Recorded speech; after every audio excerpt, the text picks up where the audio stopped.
Écoutez l'histoire de mon fils. Mon fils étudiait à Ponevitch en 2003. Il avait 17 ans. Et le Rosh Yeshiva, le rabbin de Ponevitch, de 1200 élèves, c'était le Rav Gershon Edelstein. Alors, un jour, il va lui poser une question. Il tape à sa porte de sa maison. Et là, la porte, elle s'ouvre. Et qu'est-ce qu'il voit? Le Rav lui-même qui ouvre la porte. 80 ans. Un sourire. Il avait honte. Il avait peur. Qui c'est qui ouvre la porte? Et peut-être je dérange, peut-être il dort, peut-être il se repose. Il est âgé. Et qu'est-ce qu'il voit? Une lumière. Oui, mon fils. Non, non, ne me dis pas ton nom. Et au bout de quelques secondes, il lui dit, ah, toi, c'est Ephraim Attali. Il voulait montrer qu'il se rappelait de chacun. Rendez-vous compte, 1200 élèves, et il connaissait le nom et le prénom de chacun. Chaque année, il y avait plus de 200 élèves nouveaux. Qui c'est qui peut se rappeler comme ça? 200 élèves nouveaux, ça, il se rappelle de chacun?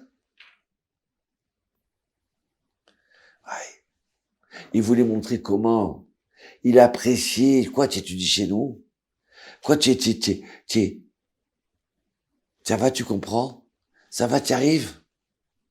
Il vous donner cette joie-là. Je te connais, je suis ton papa. Je suis fier de te voir. Et il m'a reçu comme ça avec un sourire. Oui, jusqu'à 100 ans comme ça.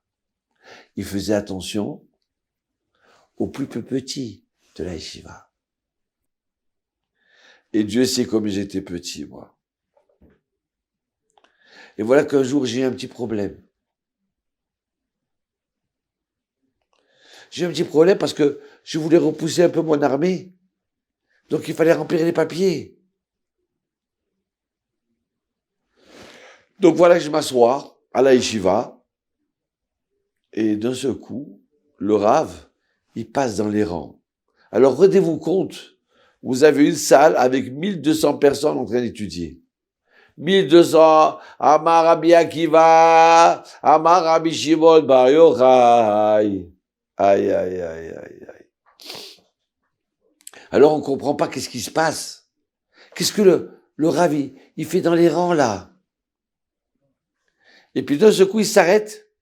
Il s'arrête à côté de moi. Je sens que je vais fondre. Je sens que je vais m'évanouir.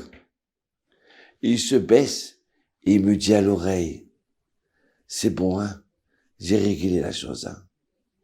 L'armée, j'ai réglé. Ouais. Vous savez quoi? À un moment, à 1 heure, on a arrêté d'étudier. Il y a eu 5 minutes de récréation. Ils ont tous sauté sur moi. Quoi? Tu parles avec le Rav Edelstein? Il s'est venu se déplacer sur moi?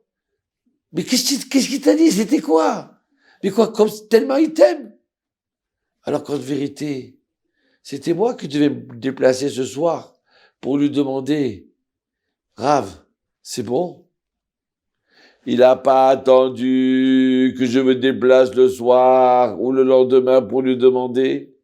Directement, dès qu'il a eu la réponse, il s'est déplacé jusqu'à ma chaise pour me dire, mon fils, t'inquiète pas, c'est bon.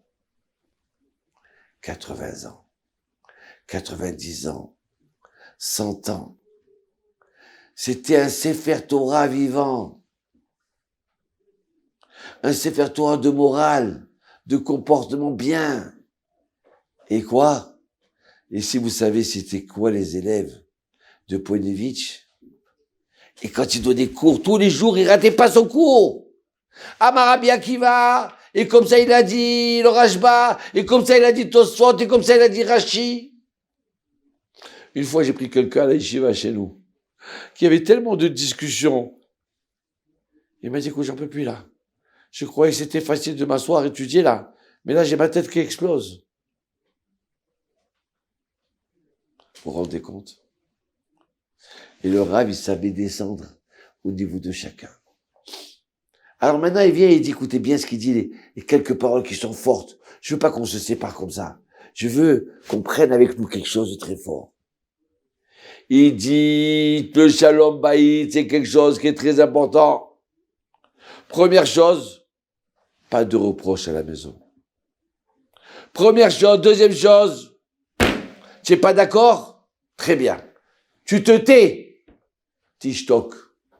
Non, mais je voudrais dire, Tishtok. Ouais. Il faut qu'il y ait une ambiance amicale à la maison. Il faut que ce soit ta copine, une amitié. C'est comme ça qu'il faut vivre. Ah, mais tu n'es pas d'accord avec ta femme? Tishtok. Écoutez bien ça.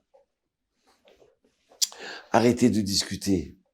Vous voulez parler, vous parlez sur comment vous voyez la vie, peut-être. Mais dans des vikourim, des discussions de disputes, non. Non, il a dit.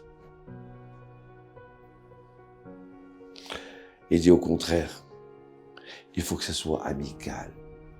Il faut que ça soit que tu montres que tu veux faire ça volontaire. C'est ça le plus important. Et quand tu montres comme ça, les enfants, ils ont envie de vivre dans cette maison-là. Ils voient comment le papa, il se sacrifie. Maintenant, l'éducation des enfants. Étudie la Torah avec tes enfants. Mais des choses qu'ils aiment. Raconte des histoires. Raconte Avraham, Rabbi Akiva. Étudie la Torah simple. Ne commence pas à compliquer les choses où ça risque de leur faire mal à la tête. Au contraire, des choses qui se donnent du goût. Aïe. La Torah, elle est simple et toi, tu dois être simple, la Torah. Voilà comment il disait. Et un jour, on dit, mais Rav, j'ai mon fils, il a 12 ans, il veut pas se lever. Alors j'ai pour le tirer, le crier, il n'écoute pas, Rav. Le crier? Ah non, pas du tout. On ne doit pas le crier. Parce que si tu le forces, il va haïr la Torah. Il faut que tu lui montres une manière agréable de faire la Torah. Une manière agréable de « Ouais, demain je vais prier. Oh, comme j'ai rendez-vous avec Hachem, je suis content. » Mon fils, comme je serais heureux que tu sois avec moi. Tu te rends compte, moi avec mon fils, comme ça, on rentre dans la synagogue, comme je serais heureux. Mais le forcer, se disputer, ah non, pas comme ça du tout. Il faut ça d'une manière agréable. Voilà ce qu'un zaken, un sage de 100 ans, ce qu'il nous enseigne. D'accord? Shalom.